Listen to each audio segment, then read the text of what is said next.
GDS జాబ్స్కి ఈ year exam ఉంటుందా, లేకపోతే ప్రీవియస్ ఇయర్స్ లాగే 10th క్లాస్ మార్క్స్ ఆధారంగా జీడీఎస్ జాబ్స్ ఇస్తారా? అండ్ రెండో విషయం వచ్చేసి చాలామంది కామెంట్లు అడుగుతున్నారు నన్ను, బ్రో జీడీఎస్ జాబ్స్ అప్లై చేసేటప్పుడు మన ఓన్ స్టేట్ కాకుండా వేరే స్టేట్ అంటే లైక్ అరుణాచల్ ప్రదేశ్, మేఘాలయ, జార్ఖండ్, ఛత్తీస్గఢ్, బీహారు ఇలా వేరే వేరే స్టేట్కి మనం జీడీఎస్ జాబ్స్ అప్లై చేసుకోవచ్చా? ఒకవేళ చేసుకుంటే మనకి జాబ్ వస్తా? అండ్ మూడో విషయం వచ్చేసి రిజిస్ట్రేషన్ ప్రాసెస్. అంటే ఈడే జాబ్కి అప్లై చేసేటప్పుడు మనం అప్లికేషన్ సబ్మిట్ చేయాలన్నా, ఫీజ్ పేమెంట్ చేయాలన్నా ముందు రిజిస్ట్రేషన్ ప్రాసెస్ అనేది ఒకటి ఉంటుంది. సో ఇది only application and application submission and fees పేమెంటే కాకుండా సో దీనివల్ల చాలా యూజ్ ఉంటుంది.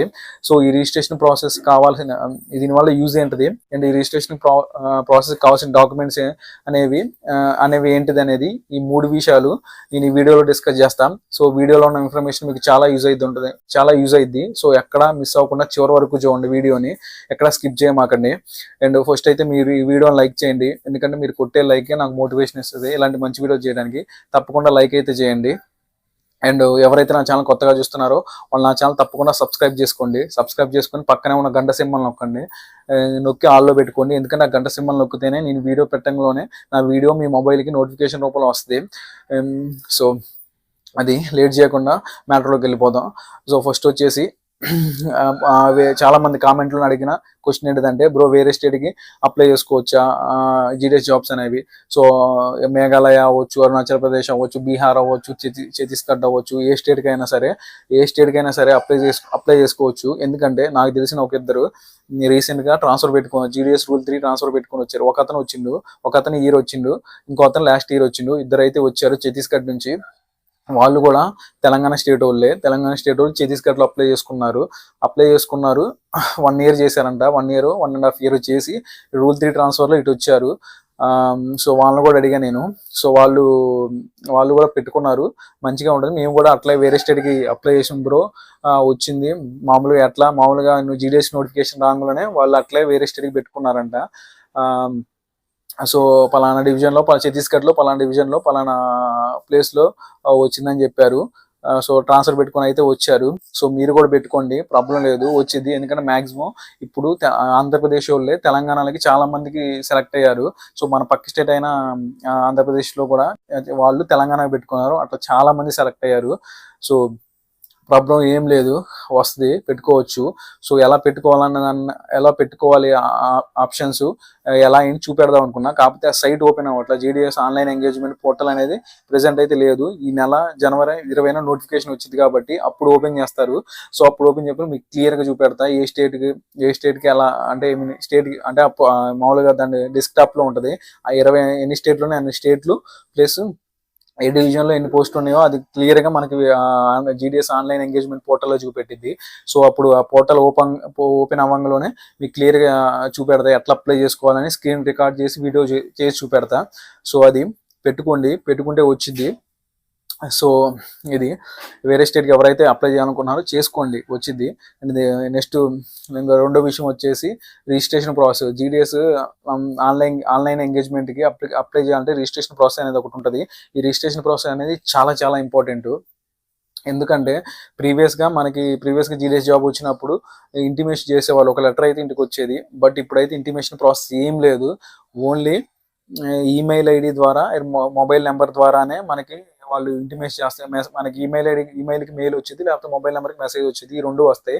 సో ఇలానే నువ్వు సెలెక్ట్ అయినట్టు ఆ డిపార్ట్మెంట్ వాళ్ళు ఏం కాల్ చేయరు, ఆ కాల్స్ అయితే చేయడానికి లేదు. అండ్ ఓన్లీ మీరు అప్లికేషన్ చేసినప్పుడు మీరు ఇచ్చిన మొబైల్ నెంబరు, మీరు ఇచ్చిన ఈమెయిల్ ఐడికే మీకు సెలెక్ట్ అయినట్టు. ఇన్ కేస్ మీరు సెలెక్ట్ అయితే మీకు మెసేజ్ వస్తుంది, లేకపోతే మెయిల్ వస్తుంది. సో ఇదే ప్రాసెస్, చెప్పడానికి అయితే లేదు, ఫోన్ చేసి చెప్పడానికి లేదు, ఇంటిమేషన్ లెటర్స్ కూడా లేవు. డిపార్ట్మెంట్ అయితే రెస్పాన్సిబుల్ కాదు, ఓన్లీ ఏంటంటే ఈమెయిల్ ద్వారానే ప్లస్ లేకపోతే మొబైల్ నెంబర్ ద్వారానే ఫోన్కి మెసేజ్ వస్తుంది, ఇలానే. అండ్ వేరే విధంగా అయితే లేదు. అది అందుకోసమే ఈ రిజిస్ట్రేషన్ ప్రాసెస్ అనేది ఉంటుంది. సో ఈ రిజిస్ట్రేషన్ ప్రాసెస్ వల్ల యూజ్ ఏంటిదంటే ఇదే, మీరు షార్ట్ లిస్ట్ అయినా, మీ ప్రొవిజనల్ ఎంగేజ్మెంట్ జరిగినా, ఇంకా వేరే మీ డాక్యుమెంట్ వెరిఫికేషన్ ఎక్కడ ఎప్పుడు అనేది ఏదైనా సరే మీ మెయిల్కే వస్తుంది. లేకపోతే మీ మొబైల్ నెంబర్కి మెసేజ్ వస్తుంది. ఈ 2 ప్రాసెస్. అందుకని ఈ రిజిస్ట్రేషన్ ప్రాసెస్ అయితే ఇంపార్టెంట్. అందుకోసమే నేను యాక్చువల్గా చూపెడదాం అనుకో రిజిస్ట్రేషన్ ప్రాసెస్ ఎలా రిజిస్టర్ అవ్వాలని. బట్ ఏంటిదంటే సైట్ అనేది ఓపెన్ అవ్వట్లేదని చెప్పాగా. సో దానివల్ల నేను చూపించలేకపోతున్నా. ఈ జనవరి 20 నుంచి అయితే ఓపెన్ అవుతుంది సైట్. సో ఓపెన్ ఎందుకంటే నోటిఫికేషన్ వచ్చింది కాబట్టి ఓపెన్ అవ్వడంలోనే నేను మీకు క్లియర్గా స్క్రీన్ రికార్డ్ చేసి చూపెడతా. అది కూడా ప్రస్తుతానికైతే ఏ డాక్యుమెంట్స్ కావాలో ఈ దగ్గర పెట్టుకోండి. ఆ డాక్యుమెంట్స్ ఏంటని వీడియోలో చెప్తా. ఫస్ట్ అయితే రిజిస్ట్రేషన్ ప్రాసెస్ చేయాలంటే అఫీషియల్ వెబ్సైట్ అంటే జీడిఎస్ ఆన్లైన్ ఎంగేజ్మెంట్ అనే అఫీషియల్ వెబ్సైట్ అని ఉంటుంది. ప్రెసెంట్ అయితే ఇది ఓపెన్ అవ్వట్లేదు. కావాలంటే నీ స్క్రీన్ మీద చూపెడతా చూడండి. సో ఇది జీడిఎస్ ఆన్లైన్ ఎంగేజ్మెంట్కి సంబంధించిన పోర్టల్. సో దీంట్లోకి వెళ్ళి ఫస్ట్ స్టెప్లో రిజిస్ట్రేషన్ అని ఉంటుంది. సో దాని మీద క్లిక్ చేస్తే మీరు రిజిస్టర్ అవ్వచ్చు. ప్రెసెంట్ అయితే సైట్ ఓపెన్ అవ్వట్లేదు. జనవరి 20 నుంచి జీడిఎస్ నోటిఫికేషన్ షెడ్యూల్ 1 వచ్చింది కాబట్టి అప్పుడు ఓపెన్ అయింది. ఇప్పుడు మీకు క్లియర్గా ఎక్స్ప్లెయిన్ చేస్తా. సో దాంట్లోకి వెళ్ళి మీరు రిజిస్టర్ అవ్వచ్చు. సో దీనికి కావాల్సిన డాక్యుమెంట్ ఏంటంటే నేను ముందే చెప్పిన మీ ఈమెయిల్ ఐడి కంపల్సరీగా ఉండాలి, ఫోన్ నెంబర్ అనేది కంపల్సరీగా ఉండాలి. ఇంకో విషయం ఏంటిదంటే ఈమెయిల్ ఐడి ఒక రిజిస్ట్రేషన్కి ఒక ఈమెయిల్ ఐడి ఒక ఫోన్ నెంబరే ఉంటుంది. మీరు డబుల్ రిజిస్ట్రేషన్ చేయాలంటే అది రిజెక్ట్ అవుతుంది. సో అది గుర్తుపెట్టుకోండి. ఒక రిజిస్ట్రేషన్ ఒక ఈమెయిల్ ఐడి ఒక ఫోన్ నెంబరే ఉంటుంది. ఎందుకంటే చాలా ఇంపార్టెంట్ కాబట్టి. ఇక మీకు జాబ్ వచ్చింది, మీరు సెలెక్ట్ అయింది, మీరు షార్ట్ లిస్ట్ అయింది, మీ డాక్యుమెంట్ వెరిఫికేషన్ అనేది దీని ద్వారానే మీకు తెలిసింది కాబట్టి ఈ ప్రాసెస్ అనేది ఉంది. అండ్ ఇంకో కావాల్సిన డాక్యుమెంట్స్ ఏంటిదంటే ఫస్ట్ వచ్చేసి 10th క్లాస్ మెమో కంపల్సరీ ఉండాలి. ఎందుకంటే ఇయర్ ఆఫ్ పాసింగ్ కావాలి కాబట్టి. అండ్ నెక్స్ట్ వచ్చేసి ఆధార్ కార్డు, ఎందుకంటే అవైలబుల్గా ఉంటే ఆధార్ కార్డు ఉంచుకోండి. నెక్స్ట్ వచ్చేసి ఫోటో ఎందుకంటే స్కాన్ చేయాలి కాబట్టి ఫోటో అది ఎంత ఉండాలంటే 15 KB కంటే లెస్ ఉండాలి. అండ్ నెక్స్ట్ వచ్చేసి సిగ్నేచర్ ఉండాలి. సిగ్నేచర్ అనేది స్కాన్ చేయాలి కాబట్టి అది కూడా ఉండాలి. అది కూడా 20 KBకి లెస్ ఉండాలి. సో ఈ డాక్యుమెంట్ అయితే కావాలి. ప్రెసెంట్ చూపెడదాం అనుకున్నా, ఓపెన్ అవ్వట్లేదు, అందుకని చూపెట్టలేదు. అది క్లియర్గా మీకు స్క్రీన్ రికార్డ్ చేసి చూపెట్టేవాళ్ళని. సో అది ఇవైతే డాక్యుమెంట్ చాలా ఇంపార్టెంట్. రిజిస్ట్రేషన్ ప్రాసెస్ అనేది చాలా ఇంపార్టెంట్. ఎందుకంటే మీరు అప్లికేషన్ సబ్మిట్ చేయాలన్నా, ఫీజు పేమెంట్ చేయాలన్నా ఇదే అవ్వాలి. అండ్ మీకు జాబ్ వచ్చిందో రాదో కూడా తెలుసుకోవాలన్నా ఈ రిజిస్ట్రేషన్ ద్వారానే తెలిసిద్ది మీకు వచ్చిందా రాలేదా అని. ఎందుకంటే మీరు ఈమెయిల్ ఐడి ఫోన్ నెంబర్ ఇస్తారు కాబట్టి. అండ్ ఇది అండ్ నెక్స్ట్ వచ్చేసి మూడో విషయం వచ్చేసి ఈ ఇయర్ జీడిఎస్ జాబ్స్కి ఎగ్జామ్ ఉంటుందా అంటే లేదు బ్రో, ఇయర్ కూడా ఎగ్జామ్ లేదు.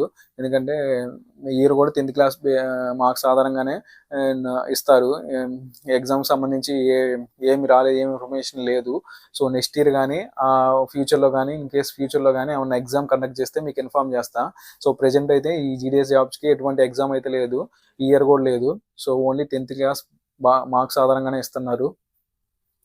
సో అది సో ఇది వీడియోలో అయితే 3 విషయాలు డిస్కస్ చేసిన. ఫస్ట్ వచ్చేసి రిజిస్ట్రేషన్ ప్రాసెస్ గురించి, రెండు వచ్చేసి వేరే స్టేట్కి అప్లై చేయాలా లేదా, మన ఓన్ స్టేట్ కాకుండా వేరే స్టేట్కి జీడిఎస్ జాబ్ అప్లై చేసుకోవచ్చా లేదా, అండ్ మూడు వచ్చేసి ఇది జీడిఎస్కి ఎగ్జామ్ ఉంటుందా ఇయర్ లేదా అన్నది. ఈ వీడియోలో కనుక ఏమైనా మిస్టేక్స్ ఉంటే చెప్పండి, సరి చేసుకుంటా. అండ్ జీడిఎస్ జాబ్స్ గురించి ఏమైనా డౌట్ ఉంటే కింద కామెంట్ చేయండి, కామెంట్కి రిప్లై ఇస్తా. ఈ వీడియో మీ ఫ్రెండ్స్ ఎవరికైనా యూజ్ అవుతుంది అనుకుంటే ఖచ్చితంగా షేర్ చేయండి. And thanks for watching my video.